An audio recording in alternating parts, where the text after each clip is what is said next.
जी अस्सलाम वालेकुम स्टूडेंट्स। आज की इस वीडियो में हम डिस्कस करेंगे कि सेकंड ईयर इंग्लिश का पेपर सॉल्व करते हुए कौन सी मिस्टेक्स हैं जो बच्चे अमूमन करते हैं और किस तरह से इन मिस्टेक्स से बचा जा सकता है और इस तरह से आप ज़्यादा नंबर हासिल कर सकते हैं। सबसे पहले आपको एग्जामिनेशन हॉल में पेपर के हवाले से जो चीज़ मिलती है दैट इज़ आंसर शीट। आपने उस पर अपना रोल नंबर वगैरह लिखना होता है। उसके बाद आपको मिलता है ऑब्जेक्टिव पेपर। ऑब्जेक्टिव पेपर आपको ऑलरेडी पता है कि इसके 20 मार्क्स हैं और इसके लिए जो टाइम है वो होता है 30 मिनट्स। अब इसमें बच्चे जो गलतियां करते हैं एज एन एग्जामिनर, जो मैं ये देखता हूँ कुछ पेपर्स में, वो ये कि बहुत अच्छे बच्चे जब बबल फिल करने लगते हैं तो वहाँ पर मिस्टेक हो गई। फॉर एग्ज़ाम्पल, बच्चा बहुत जल्दी में है, उसने पहला बबल ठीक फिल कर दिया, दूसरा ठीक फिल कर दिया, तीसरा अनफॉर्चुनेटली उसे पता नहीं लगा और तीसरे का आंसर था, लेट्स से हम कहते हैं कि नंबर 3 पर जो सेंटेंस था उसका दुरुस्त ऑप्शन था ऑप्शन सी। लेकिन बच्चे से गलती हुई, उसने ऑप्शन सी नंबर 4 का फिल कर दिया और बच्चे को वेरी अनफॉर्चुनेटली पता भी नहीं लगा। अब बच्चा अपने क्वेश्चन पेपर को देखता जा रहा है, उधर से आंसर शीट के बबल जो है वो फिल करता जा रहा है। अब उसने नंबर 4 का फिल कर दिया, अब वो पहुंच गया नंबर 5 पर। ठीक हुआ। नंबर 5 का वहां पर लेट्स से कि ऑप्शन ए है, ये उस तरतीब के लिहाज से चूंकि एक नंबर आगे चल रहा है तो वो 6 का फिल हो गया। देखा उसने पांचवें का, फिल उसने कर दिया 6 वाला। फिर इसी तरह छठे का देखा, 7वां बबल फिल कर दिया। उसे जाके पता चला लास्ट पे जब वो 19th सेंटेंस पे पहुंचा तो वो बबल 18वें की बजाय 19वां फिल कर चुका था और 19वें सेंटेंस पे पहुंचा तो 20वां बबल फिल हो गया। तब उसे पता चला कि एक बबल कम हो गया है। फिर जब वो पूरी तरतीब देखेगा जहां पर उसने मिस किया वहां तक, तो आंसर्स की सारी तरतीब गलत हो गई और ये बच्चे का बहुत बड़ा नुकसान भी हो गया। तो इस चीज़ का हल क्या है? इस चीज़ का हल ये है कि पेपर मिलने के बाद आप पैनिक ना हो, आप जल्दबाजी का मुजाहरा ना करें, आप पूरा पेपर आराम से पढ़ें। नंबर 1, आप लेड पेंसिल से निशान लगाते जाएं जब आप पढ़ रहे हैं और जब आप बबल फिल कर रहे हैं तो अपना क्वेश्चन पेपर एक साइड पे अपने सामने रखें और साथ में आप स्केल रखें। हर पॉइंट के सामने 1 2 3 4 उसके सामने स्केल रख के, पैमाना रख के आप बबल्स फिल करते जाएं तो इसमें मिस्टेक नहीं होगी। बगैर बबल के भी बच्चे फिल कर रहे होते हैं तो कुछ बच्चों का ये इशू आता है कि पेपर उनका सब्जेक्टिव पेपर बहुत अच्छा है लेकिन अनफॉर्चुनेटली सब्जेक्टिव में उन्हें बहुत ज़्यादा लॉस हो गया एक छोटी सी भूल की वजह से, जल्दबाजी की वजह से, मिस्टेक की वजह से। तो ऐसा मत कीजिए। फिर ये होता है कि बच्चे 10 मिनट में अपनी ऑब्जेक्टिव सॉल्व कर लेते हैं, पढ़ने वाले बच्चे, और इतना ही टाइम लगता है। समटाइम्स तो 6 से 7 मिनट में बच्चे कर लेते हैं पेपर, अगर बहुत ही आसान हो तो उस सूरत में बहुत ज़्यादा ट्रेंड यही है कि आपका सेंट्रल सुप्रिटेंडेंट अलो कर देता है इन्विजिलेटर को कि आपको सब्जेक्टिव पेपर दे दिया जाए। तो अपना सब्जेक्टिव पेपर लें और उसे आराम से पढ़ें। किसी भी मरले पर आप पैनिक ना हो। आप इंतहाई जल्दबाजी का मुजाहरा करेंगे तो आप कन्फ्यूजन का शिकार हो जाएंगे और फिर आपकी पूरी परफॉर्मेंस मुतासिर होगी पूरे पेपर में। सेकंड आपका क्वेश्चन है जी, question number 2, short question book 1 के, डाइंग सन से लेके the jewel of the world Cordoba तक, ये जो 10 चैप्टर्स हैं यहाँ से। अच्छा, शॉर्ट क्वेश्चन में एज एन एग्जामिनर जो मैं देखता हूँ वो ये है कि जो हमारे साइंस वाले बच्चे हैं, स्पेशली मेडिकल वाले, एक एक पेज पर एक आंसर लिखा हुआ है। तो अगर आप भी ऐसा करेंगे तो गलत करेंगे। क्यों गलत करेंगे? क्योंकि एक तो जब आप 2-3 पैराग्राफ का आंसर लिखेंगे तो उसमें ग्रामर की मिस्टेक्स का चांसेस बढ़ जाएगा, स्पेलिंग्स की मिस्टेक का चांस जो है वो बढ़ जाएगा, या पंक्चुएशन कैपिटलाइजेशन के इश्यूज जो हैं वो रहेंगे। दूसरा ये है कि आपसे डिमांड है 3 to 5 लाइंस की। अगर आप पूरा पेज लिख रहे हैं तो एग्जामिनर को पूरा पेज पढ़ना पड़ेगा और वो तंग आ जाएगा। फिर वो करेगा क्या? वो आपकी मिस्टेक्स को ढूंढना शुरू कर देगा। हर पेज पे वो 1, 2 या 3 मिस्टेक्स को अंडरलाइन करेगा और आपको 1 या 1.5 दे देगा। अच्छा, इसमें एक और जो बड़ी अफसोसनाक चीज़ है और जो स्टूडेंट्स के इस रवैये की वजह से होती है वो ये कि बास टीचर मैंने ये देखा है कि वो अपनी गिनती बड़ी सीधी सीधी रखते हैं, 1 या 2। वो कहते हैं यार 1.5 देंगे तो फिर गिनना पड़ेगा, 1.5, 1.53, फिर 4.5, फिर 6। तो कहते हैं दफ़ा करें, या 1 दें या 2 दें। तो अगर कोई एग्जामिनर उस लाइन पे चल पड़ा कि बस भी या 1 देना है या 2 देना है, तो फिर आप देखिए कि सेकेंड ईयर में आपके पास 20 शार्ट क्वेश्चन है 40 मार्क्स के। अगर आपके 5.5 नंबर गए हर क्वेश्चन से, तो आप अंदाज़ा लगाइए कि आपके 10 नंबर गए। और अगर 1 नंबर खुदा न खास्ता चला गया तो फिर आपका कितना बड़ा नुकसान होगा। तो इसमें जो चीज़ आपने फोकस करनी है वो ये, नंबर 1, आप क्वेश्चन की स्टेटमेंट को देखें कि क्वेश्चन की स्टेटमेंट क्या है। आप कोई एक कैच वर्ड पढ़ के फौरन से आंसर ना लिखना शुरू कर दें, क्योंकि बास औकात स्टेटमेंट असल में वो नहीं होती जो आपने पहले 2-3 लफ्ज़ पढ़ के समझ ली और आंसर आपने लिखना शुरू कर दिया। ठीक है। दूसरा, लेंथ ऑफ आंसर, जिसको मैं डिस्कस कर चुका। फॉर एग्जांपल, क्वेश्चन है बुक में, what is the duty of college dean. ये एडिशनल क्वेश्चन के तौर पे बहुत बार आ चुका पेपर में। लेकिन अगर इस क्वेश्चन की स्टेटमेंट ऐसे हो, what role a dean can play to save students from failure. ठीक है, what role a dean can play to save students from failure. अब ये स्टेटमेंट एक डिफरेंट स्टेटमेंट है।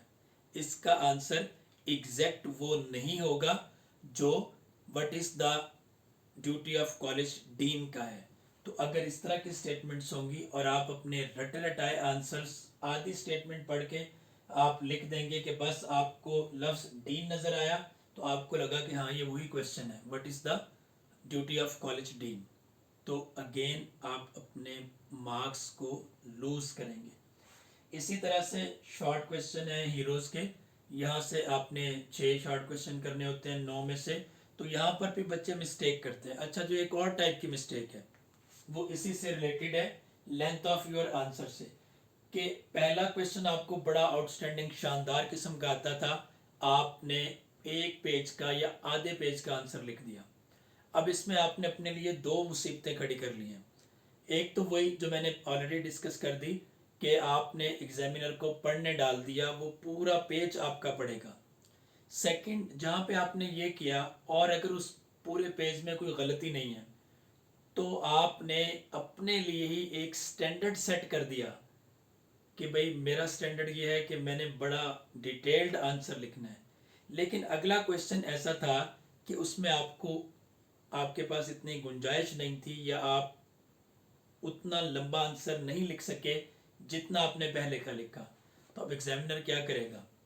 अपना गुस्सा निकालेगा पिछले क्वेश्चन का, आपने उससे पूरा पेज पढ़वाया, कहेगा अच्छा अब उतना लंबा आपने आंसर नहीं लिखा, तो चांसेस ये हैं कि यहाँ पे वो आपको डिसक्रेडिट करे और फिर आपको उसमें वो 1 नंबर दे और आप आगे जाके फिर आप वैसे आंसर्स ना लिख सकें जो आपने पहले लिखे थे, तो अगेन आपका नुकसान होगा। तो कोशिश करें कि आपके जो पहले क्वेश्चन है उनकी लेंथ एक साइजेबल लेंथ हो। एज एन एग्जामिनर मैं ये समझता हूँ कि 4 to 7 सेंटेंसेस की जो लेंथ है वो एक अच्छी लेंथ है और इसमें आप बड़े आराम से क्वेश्चंस का आंसर कर सकते हैं। मैं 4 to 7 सेंटेंसेस की बात कर रहा हूँ, नॉट लाइंस, क्योंकि लाइंस आप लोग बाज़ का 5-6 वर्ड्स लिखते हैं, बाज़ का ऐसे भी स्टूडेंट्स हैं जो 2-2 इंच का मार्जिन ड्रा करके सिर्फ 4-4 वर्ड लिखते हैं एक लाइन पर, तो उस सूरत में फिर लाइंस आपकी बहुत ज़्यादा हो जाती हैं। एनीवेज, लेंथी आंसर आपके लिए मसाइल पैदा करेगा। कोशिश करें कि एक मीडियम साइज लेंथ का आपका आंसर हो, ताकि आपकी मिस्टेक्स भी कम हो और उसमें आपको मार्क्स भी मैक्सिमम मिले। आपसे जो चीज़ रिक्वायर्ड है वो होती है दुरुस्त अंग्रेज़ी, जो ग्रामर के लिहाज से, पंक्चुएशन के लिहाज से, स्पेलिंग के लिहाज से ठीक हो, और जो कुछ क्वेश्चन में पूछा गया है उसके लिहाज से ठीक हो। अब इसमें जो हिदायत आती हैं रिटन फॉर्म में एग्जामिनर्स को, वो ये होती हैं कि अगर बच्चे का आंसर कॉन्टेक्चुअलाइज्ड है, number 1 textualized according to the text, number 2 contextualized कि जिस हिस्से से पूछा गया आंसर उसी हिस्से से आए, नंबर 3 ग्रामेटिकली करेक्ट। ये 3 चीज़ें हैं जी जिस पे आपके आंसर जज होते हैं। अगर इनमें से कोई एक भी मिसिंग होगा तो नंबर कटेंगे। ठीक हुआ। यही वजह होती है कि आप एक्सपेक्ट कर रहे होते हैं कि 95, और जब यहाँ पे बोर्ड डिवीजन ऑफ मार्क्स भेजता है क्वेश्चन वाइज, उसके अकॉर्डिंग जब टीचर चेक कर रहा होता है तो फिर वो बन रहे होते हैं 80 82। तो इस तरह से आपकी जो एक्सपेक्टेशन है वो कम अप नहीं होती, वो पूरी नहीं होती। क्वेश्चन नंबर 4 है शॉर्ट क्वेश्चन मिस्टर चिप्स के। यहाँ से आपने कितने क्वेश्चन करने होते हैं? यहाँ पे आपने 12 में से 8 क्वेश्चन करने होते हैं, 12 क्वेश्चंस में से 8 क्वेश्चंस। तो अगेन यहाँ पर वही होता है कि अगर मिस्टर चिप्स की लाइफ पर आ गया क्वेश्चन तो पूरा पेज लिखना है। मिस्टर चिप्स या कैथरीन के जो है वो शादी के हवाले से आ गया तो भी पूरा पैराग्राफ लिख मारा। लेकिन अगर कोई क्वेश्चन लास्ट वाले चैप्टर्स में से आ गया तो फिर बच्चों के पास लिखने को कुछ नहीं होता, फिर एक एक लाइन के दो दो फिक्रों के आंसर्स आ रहे होते हैं। तो ऐसी सूरत में क्या होता है, ऐसी सूरत में फिर यही होता है कि टीचर ने स्टार्ट वाले क्वेश्चन में आपको 2 दिए, बाद वाले क्वेश्चन में आपको एक एक मार्क देगा, और इस तरह से आपका जो टोटल है वो कोई 70 के करीब जाके जो है वो पूरा हो जाता है। तो वही एक्सपेक्टेशन थी 85 90 की, आए 70 की रेंज में। आगे है क्वेश्चन नंबर 5 आपका एसए। एसए में जो चीज़ें आपकी मैटर करती हैं वो 3 हैं जी, स्टाइल, लेंथ और कोट्स। अच्छा, इसमें आप ये देखिए कि बोर्ड की डिमांड होती है 3 to 400 वर्ड्स, 500 वर्ड्स। और लास्ट ईयर बोर्ड ने सैम्पल एसेस भेजे थे एग्जामिनर्स को। वो एसेस, उनमें से कोई भी ऐसा नहीं था जिसको हम 14 मार्क वाला एसे कहते हैं। ठीक है। तो अमूमन जो एसे होता है हमारे एवरेज बच्चों का, वो होता है 5 to 7 पेजेस का।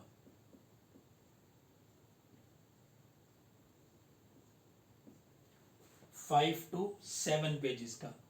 लेकिन हमारे पास जो पेपर आते हैं एक्सचेंज में, मेडिकल वाले बच्चों के, नॉन मेडिकल वाले बच्चों के, एक्सचेंज का मतलब ये होता है कि मैं अगर भावलपुर बोर्ड में पेपर चेक कर रहा हूँ तो मेरे पास लाहौर बोर्ड के जो पेपर आएंगे उन्हें हम एक्सचेंज के पेपर कहेंगे। तो इसी तरह अगर मैं लाहौर के में बैठा हूँ, लाहौर के में हूँ, तो मेरे पास जो मुल्तान बोर्ड के पेपर आएंगे वो एक्सचेंज के पेपर कहलाएंगे। तो एक्सचेंज के पेपर्स में हमारे पास ऐसे भी ज़बरदस्त किस्म के क्वेश्चन पेपर्स आते हैं, आंसर शीट्स आती हैं जिसमें 10 to 14 पेजेस के एसेज लिखे होते हैं और बहुत ज़बरदस्त लिखे होते हैं। तो उसमें जो एक रिक्वायर्ड लेंथ होती है दैट इज़ 5 to 7 पेजेस, जो बोर्ड के क्वेश्चन पेपर के अकॉर्डिंग है 500 वर्ड्स की। उसमें हमारे जो हेड एग्जामिनर बैठे होते हैं वो भी यही कहते हैं कि इन बच्चों को आप 5 to 7 पेजेस पे मार्क्स दें। लेकिन जब हम उन्हें एक्सचेंज के पेपर्स दिखाते हैं कि सर ये देखें इन बच्चों ने लिखे हैं 10 to 14 पेजेस, अब अगर आपने हमें ये कहा कि 5 to 7 पेज वाले बच्चे को देने हैं मैक्सिमम स्कोर जिसकी कोई गलती नहीं है, उसको अगर 13 देने हैं, तो फिर हम इन बच्चों को कितने देंगे जिन्होंने 10 to 14 पेजेस लिखे हैं, आउटस्टैंडिंग लिखे हैं। मैं बड़ी खुशी के साथ ये बताता हूँ कि ऐसे भी पेपर्स आते हैं एक्सचेंज में दूसरे बोर्ड्स के कि हमें ढूंढने से कोई मिस्टेक नहीं मिलती। एफएससी के बच्चों के पेपर होते हैं और बड़े ही शानदार किस्म के पेपर होते हैं। यकीन कीजिए कि इन पेपर्स को देख के दिल खुश हो जाता है कि 12 पेजेस का ऐसे लिखा है और बिल्कुल उसमें कोई मिस्टेक नहीं है। तो ऐसी सूरत में फिर आप यूँ कहिए कि एग्जामिनर ये डिसाइड कर लेता है कि अगर 5 to 7 पेजेस का ऐसे है और इसमें कोई मिस्टेक नहीं है, तो इसको हमने कितने मार्क देने हैं? इसको हमने देने होते हैं 7 से 11 के दरमियान। अगर 5 to 7 पेजेस कैसे है तो 7 to 11 डिपेंड करेगा कि बच्चे ने कोटेशंस कितनी लिखी हैं, किस तरह की लिखी हैं, उसका ओपनिंग पैराग्राफ कैसा है, उसका क्लोजिंग पैराग्राफ कैसा है, उसका जो डेवलपमेंट ऑफ थॉट है वो कितना लॉजिकल है, कितना कोहेरेंट है, कितना कोहेसिव है। तो अगर ये सब कुछ बहुत अच्छा है तो ये बच्चा 10 to 11 तक जाता है। फिर वो कैटेगरी आती है जो मैंने पहले डिस्कस की कि एफएससी वाले बच्चों की, जिन्होंने 10 to 12 या 14 साइड्स लिखी होती हैं। तो ऐसे बच्चों को अगर कोई मिस्टेक नहीं होती, उनकी कोटेशन भी ठीक है, उनका ओपनिंग पैराग्राफ भी ठीक है, उनका एंडिंग क्लोजिंग पैराग्राफ्स भी ठीक है, और जो डेवलपमेंट ऑफ थॉट है वो बड़ी कोहेरेंट है, लॉजिकल है, कोहेसिव है, तो ऐसी सूरत में हम इन बच्चों को 11 to 14 जी 11 to 14 तक देते हैं, depending on their style and the way they solve their paper. उनकी कोटेशंस कैसी हैं? बाज़ का कोटेशंस इतनी खूबसूरत और इतनी एप्ट होती हैं कि हम नोट कर लेते हैं। टू बी वेरी ऑनेस्ट, हमें बहुत अच्छा लगता है कि बच्चे ने इतनी ज़बरदस्त कोटेशन लिखी है कि टीचर वहाँ बैठ के, मैंने अपने सीनियर्स टीचर को देखा कि वो ये काम कर रहे होते हैं, वो कहते हैं यार देखो इधर आओ, तो पेपर बैठ के हम चेक कर रहे होते हैं तो वो कहते हैं यार इधर आओ, देखो बच्चे ने क्या कमाल ऐसे लिखा है, आप सब लोग एक दफ़ा देखें। तो वाक़तन ऐसे पेपर आते हैं और बहुत ज़्यादा खुशी होती है। फिर यही वो पेपर्स होते हैं जो 97 98 तक जा रहे होते हैं। क्वेश्चन नंबर 6 है जी ईडियम्स का। ईडियम्स में आपके पास 7 ईडियम होते हैं और इसमें आपने 5 करने होते हैं, 2 नंबर का एक है। अच्छा, इसमें क्लास में भी बच्चे पूछते हैं कि सर अगर ईडियम में हमारा कोई एक आध लफ्ज़ गलत हो गया तो हमें कितने नंबर मिलेंगे? 2 में से 1 नंबर मिलेगा या 1.5 मिलेगा या क्या मिलेगा? तो उसमें मैं आपको बड़ा क्लियर बता दूं, बोर्ड्स की जो डायरेक्शन होती है वो ये होती है कि 0। ईडियम अगर पूरा ठीक है, अगर वो मफहूम वाजे करता है आपका फ़िक्रा ईडियम का, तो फिर आपको मिलते हैं 2, और अगर नहीं तो फिर आपको मिलता है 0। एक और काम जो करते हैं आर्ट्स वाले बच्चे कि वो ईडियम्स में भी वो मैट्रिक वाला कुलिया चलाते हैं। फॉर एग्जांपल ईडियम है डार्क हॉर्स, तो वो कहते हैं I do not know the meaning of dark horse, do you know the meaning of a white elephant? ठीक है, इस टाइप के सेंटेंसेस अगर आप लिखेंगे simply you will get 0। Idiom का मतलब होता है कि आप उसको इस तरह से जुमले में इस्तेमाल करें कि उसका जो मफहूम है वो जुमले में बहुत वाज़े हो और पढ़ने से समझ भी आए। तो ये अगर हो रहा है तो 10 out of 10, अगर नहीं हो रहा तो फिर 0। लास्ट क्वेश्चन आपका ट्रांसलेट इनटू इंग्लिश पैराग्राफ। अब इसमें कोई सिलेबस चूँकि नहीं है, ऐसा भी होता है कि आप 50 पैराग्राफ रट के आ जाए, उनमें से एक भी ना आए, और ऐसा भी हो सकता है कि आप 5 पैराग्राफ याद करें, उसमें से एक आ जाए। तो ये डिपेंड करता है पेपर बनाने वाले पर कि उसने कहाँ से लिया। लेकिन जो बुनियादी चीज़ है वो ये कि आपको कितनी अंग्रेज़ी आती है। अब इसमें जो मार्क्स दिए जाते हैं उसमें ये देखा जाता है कि बच्चे की स्पेलिंग की मिस्टेक ना हो, सेंटेंस स्ट्रक्चर ठीक हो, टेंस ठीक हो, सब्जेक्ट वर्ब एग्रीमेंट ठीक हो, कॉम्बिनेशंस की जो मिस्टेक होती हैं वो ठीक हो। टेंस में जब आप इंटरचेंज कर रहे होते हैं कि एक फिक्र आपका प्रेजेंट में है, अगला पास्ट में, अगला फ्यूचर में है, तो फिर ये भी देखा जाता है कि स्ट्रक्चर वाइज ये जो स्ट्रक्चर बच्चे ने लिखा है ये ठीक है या इसमें भी कोई मिस्टेक है। तो ये पहला लेवल है। दूसरा लेवल है कि बाज़ औक़ात बच्चों ने वर्डिंग बहुत अच्छी यूज़ की होती है। एक बच्चा जो है वो बड़ी ऑर्डिनरी सी वर्डिंग यूज़ करता है, लेकिन एक बच्चा बहुत अच्छी वर्डिंग यूज़ करता है, तो जाहिर है कि उसको क्रेडिट ज़्यादा जाएगा। अब इसमें हमें जो हेड एग्जामिनर्स गाइड करते हैं वो ये करते हैं कि अगर एक बच्चे ने एवरेज लिखा है, उसकी मिस्टेक कोई नहीं, तो आप उसे 8 to 11 मार्क्स दे दें।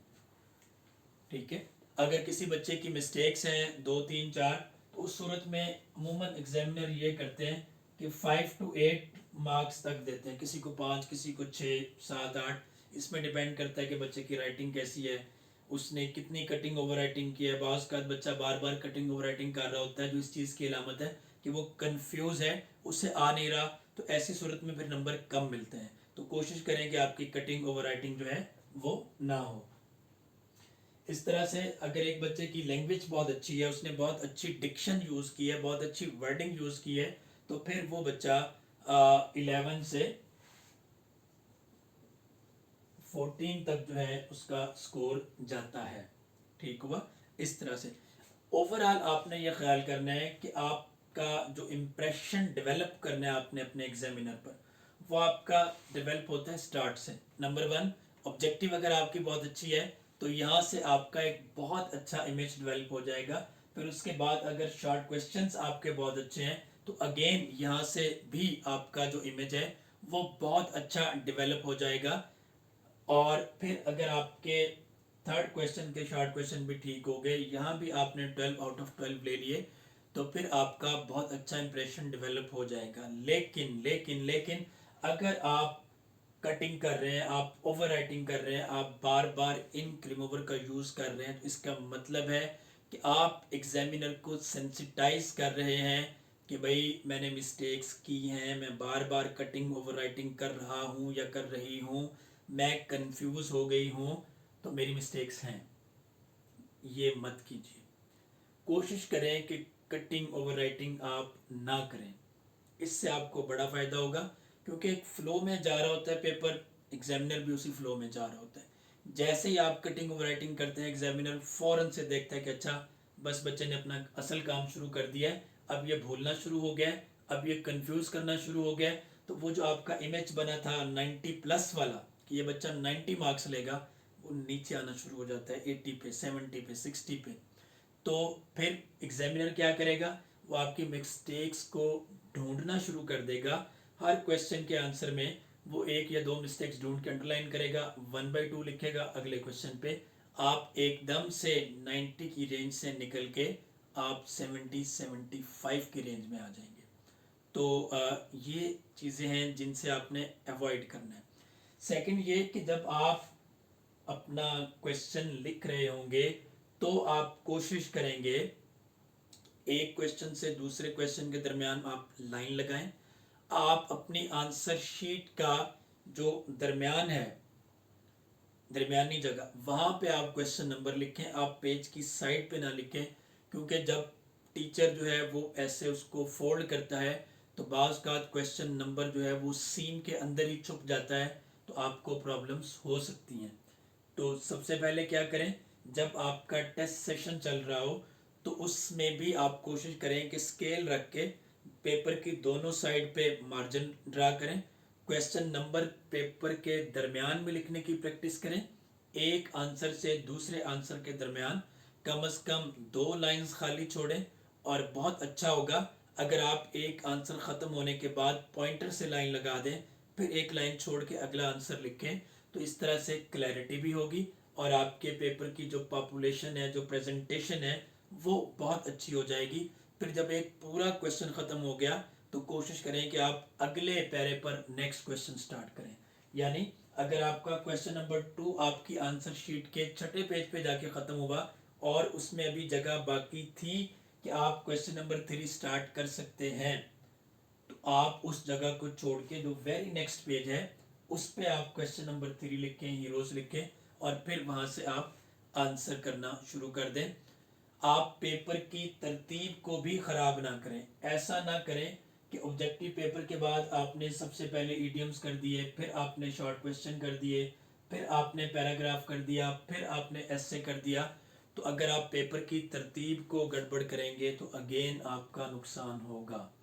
आप एग्जामिनर को जितना इजी रखेंगे क्वेश्चन के आंसर की तरतीब के हवाले से, उतना ही ज़्यादा फ़ायदा आपको होगा।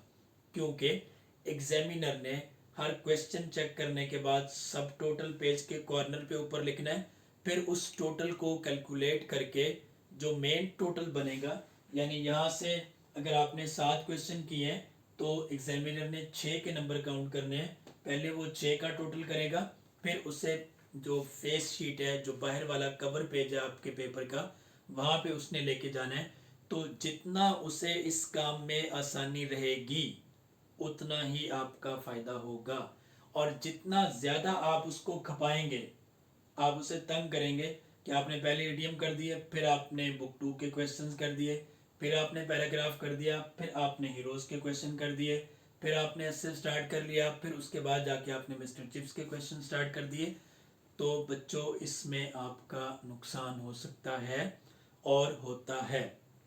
ठीक है, तो ये टिप्स हैं जिनको आपने फॉलो करना है, और इसके साथ आपने फिर बहुत अच्छा स्कोर करना है। अपनी प्रेजेंटेशन पेपर की उस पर काम करना है, अपनी राइटिंग पे काम करना है, ताकि आप कटिंग ओवर राइटिंग से बच सकें। और टाइम मैनेजमेंट सबसे ज़्यादा इम्पोर्टेंट है।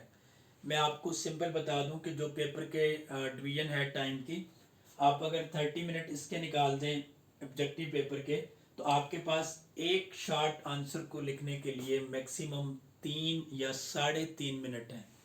इस तरतीब से आपके पास ऐसे के लिए बचते हैं 45 मिनट। ठीक हुआ।